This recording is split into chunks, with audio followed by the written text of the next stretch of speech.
नमस्कार, मैं संदीप मिश्रा इस वक्त जो है जिला मुख्यालय के जिला अधिकारी कार्यालय के सामने हूं और यहां पे मेरे पीछे देखिए कुछ गांव के महिलाएं और पुरुष आए हुए हैं जो कि अपनी समस्या को लेकर कि यहां पे कुछ भू माफिया और कुछ ऐसे लोग सक्रिय हो गए हैं जिन्होंने तालाबों की, चारागाह की, पड़ती पड़ी भूमि, ग्राम सभा की ज़मीन और यहाँ तक कि आज तक विचित्र मामला आया कि खुद की ज़मीन उसमें जो है उसका नाम दर्ज है राजस्व के कागजातों में और उसकी ज़मीन जो है किसी अन्य ने कब्जा कर ली है।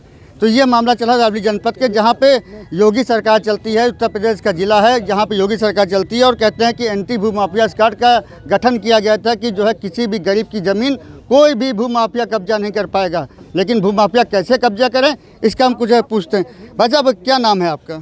सुशील पासी, प्रदेश महासचिव, उत्तर प्रदेश कांग्रेस कमेटी। अच्छा, तो आप कांग्रेस के नेता जी हैं, थोड़ा सा विपक्ष में बोलेंगे भी, तो ये बताइए क्या मामला लेके आए यहाँ पे आप?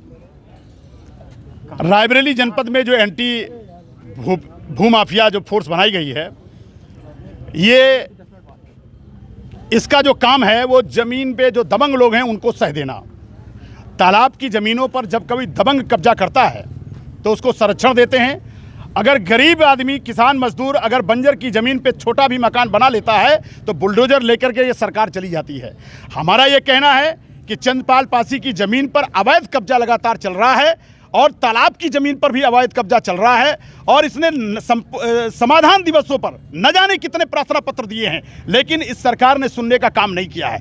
आज ये दोपहर 12 बजे से धरना प्रदर्शन के रूप में विकास भवन में बैठा रहा, वहाँ भी अधिकारी सुनने के लिए नहीं आए हैं, तो डीएम साहब के दफ्तर के सामने आए हैं।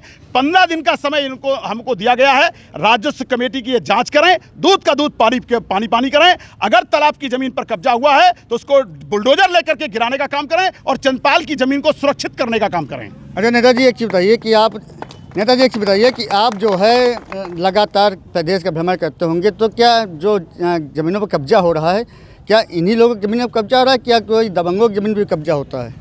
देखिए, उत्तर प्रदेश की सरकार जो है वो पूंजीपतियों और उद्योगपतियों के लिए काम कर रही है। एक तरफ जमींदारी विनाश अधिनियम के तहत श्रीमती इंदिरा गांधी जी ने गरीब किसान मजदूरों को पट्टा देने का काम किया था, 2-2, 1-1 बीघा जमीन भूमिहीनों को देने का काम किया। ये सरकार किसी गरीब को जमीन का पट्टा तो नहीं दे सकती है, लेकिन अपने दबंगों से सरकार के संरक्षण के सहारे उनकी जमीनों पर कब्जा करवाने का काम कर रही है। तो हमारा ये कहना है, ये उत्तर प्रदेश की जो भारतीय जनता पार्टी की सरकार आई है वो किसान, गरीब, नौजवान, दलित और पिछड़ा विरोधी सरकार है और जानबूझ करके गरीबों की जमीन पर कब्जा हो रहा है। चंद्रपाल पासी की जमीन है इसलिए दबंग कब्जा कर रहे हैं, किसी दबंग की जमीन पर कब्जा नहीं होता है, गरीब किसान मजदूर की जमीन पर कब्जा होता है। कुल मिला के यही कहना है कि जो है गरीबों की ज़मीन के पर कब्जा हो रहा, दबंगों की ज़मीन कब्जा नहीं हो रहा। लेकिन एंटी भू माफिया स्क्वाड क्या कर रही है हमें पूछेंगे। अब कुछ ग्रामीणों से बात करते हैं। एक माता जी हैं, द्रवती नाम है, हम ये भैया जी के सुन के आन है। क्या मामला क्या लेके आए यहाँ? मामला ये लेके आन कि साहब हमारे सन 81 में ज़मीन ससुर को नसबंदी में मिली थी 2 बीघा। वो ज़मीन पे यादव लोग कब्जा करे हैं और नेकपाल लोग कोई सुनवाई नहीं करते, ना प्रधान सुनते हैं। तो कैसी शिकायत करी, कभी शिकायत नहीं साहब, हम लड़ी रहे ना 20-22 साल से लड़ रहे हैं कि हमारे ससुर खत्म हो गए, जब ले हम जोता तो बाबत रहना। अब जो है कि वही का यादव लोग ले लिए। नहीं, इस सरकार ने एक टीम बनाई है कि अगर कोई जमीन कब्जा करता है उसको हम खाली करवाएंगे। तो हाँ, ये प्रधान सुनते नहीं ना। अरे प्रधान कब्जा, प्रधान करवा रहे हैं। होली की जगह में, कब होली की जगह में गाय बनवा दें, यादव का घर बनवा दे रहे हैं। तालाब देखो चला 4.5 बीघा का तालाब है जिसमें यादव लोगों को दे दिए और कोई गरीब का नहीं दिए।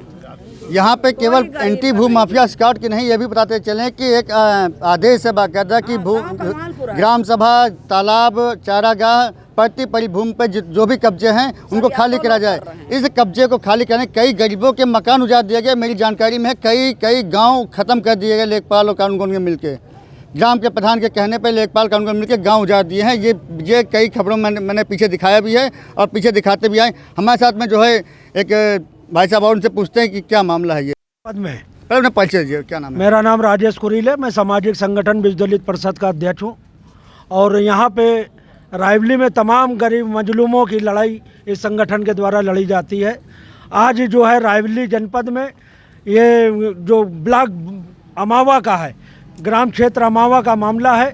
ग्राम क्षेत्र अमावा में एक भूमधरी ज़मीन जो किसान, दलित किसान है चंद्रपाल पासी, जो नया जो जिसको पट्टे में उसको ज़मीन मिली थी, कहीं ना कहीं उसकी भूमधरी ज़मीन को कहीं ना कहीं वहाँ के दबंग भूमाफियाओं ने नाजायज़ फर्जी कागजातों के द्वारा। अच्छा, उस पे लोन था, तो लोन भी का कुछ मामला था, क्या है मामला ये? उस पर लोन अगर था, चंद्रपाल पासी ने अपने काम के लिए लोन लिया था तो उसका लोन का कर्जा माफ हुआ है, उसका नोटिस बैंक दे रखी है।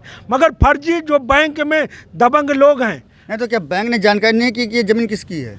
बैंक ने नोटिस दिया है और तब भी बैंक ने नीलामी करा दिया।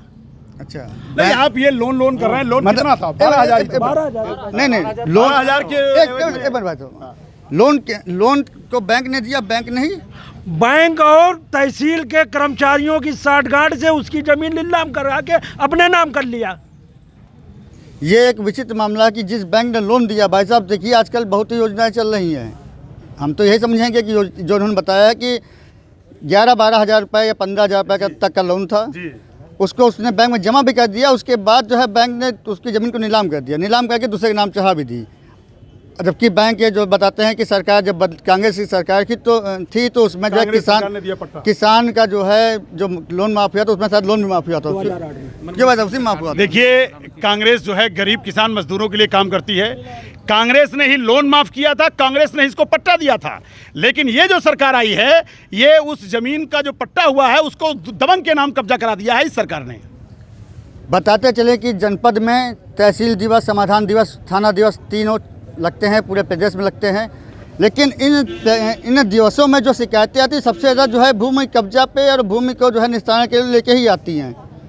और ना इनकी भूमि माफिया का कार्ड दिखाई देता है और ना ही जो है राजस्व टीम इतनी मजबूती से काम करती। कहा जा सकता है कि आज कलयुग चल रहा है, कलयुग में क्या कोई सत्य पे चलेगा? सत्य पे जो नहीं चलता है, जनता इस तरह परेशान होती है। पब्लिक लाइव न्यूज़ के लिए